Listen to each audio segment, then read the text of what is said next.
अपने विषय में जब अक्रूर जी सोचते हैं तो उनको यही ऐसा लग रहा है कि नहीं, मैं तो कोई सुकृत नहीं किया। जहाँ तक मुझे स्मरण है मैं पाप के अलावा इस जीवन में कुछ नहीं किया।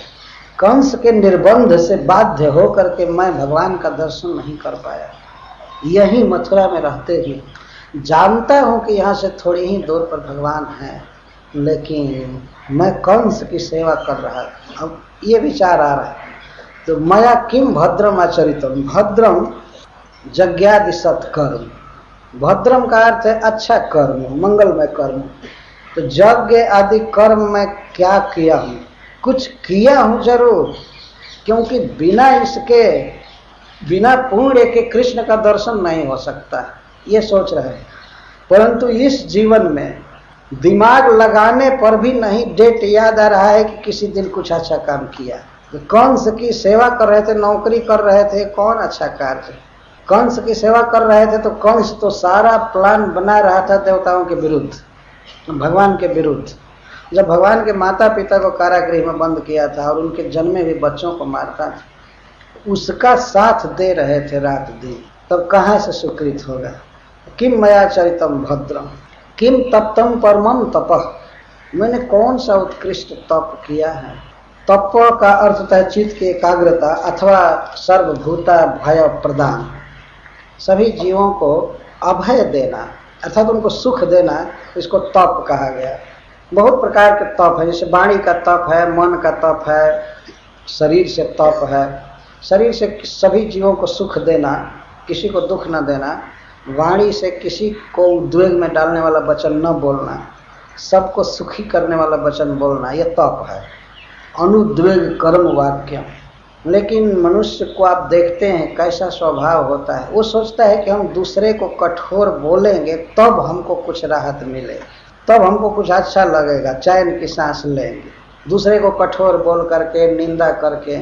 और कुछ लोगों का तो ऐसा स्वभाव है कि जब तक दूसरे की निंदा सवेरे शाम नहीं कर लेंगे तब तक लगेगा कि उनका कुछ खो गया है, एकदम मन सूना सूना लगेगा।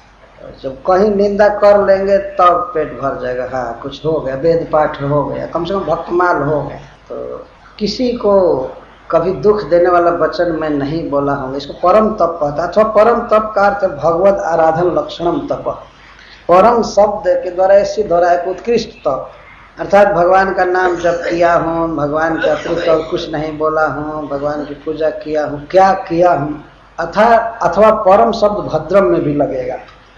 उत्कृष्ट कौन सा शुभ कर्म किया हूँ, कौन सा दान दिया हूँ, कौन सा तप किया हूँ, कौन वेदाध्ययन किया हूँ, तीर्थ स्नान किया हूँ, क्या कुआं खुदवाया हूँ, अन्न क्षेत्र चलाया हूँ, क्या किया हूँ, कौन सा पुण्य है कि आज मैं केशव को देखूंगा, द्रक्ष्यामि अद्य केशव, मैं केशव को देखूंगा, कौन सा पुण्य किया।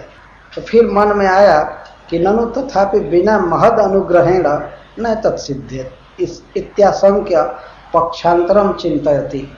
इनके मन में आया कि नहीं, किसी भी शुभ कर्म में वो ताकत नहीं है, तपस्या में वो शक्ति नहीं है कि भगवान कृष्ण का दर्शन मिले।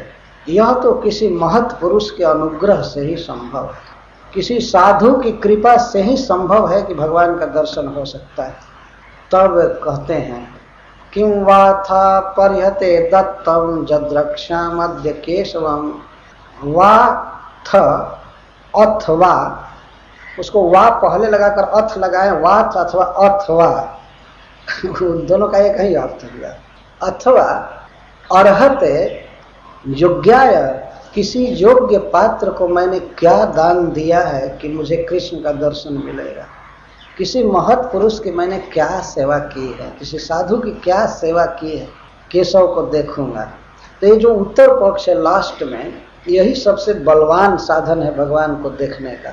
यदि कोई व्यक्ति वास्तव में भगवान का दर्शन चाहता है तो उसे चाहिए कि महत् पुरुषों के अनुग्रह की कामना करे और उनको प्राप्त करने की चेष्टा करे। पहले तो मन में ये इच्छा होनी चाहिए कि श्रेष्ठ साधुओं का आशीर्वाद मुझे मिले, ये इच्छा होनी चाहिए। और इच्छा होने के बाद उनको प्रसन्न करने का प्रयास करना चाहिए, कि सेवा करनी चाहिए।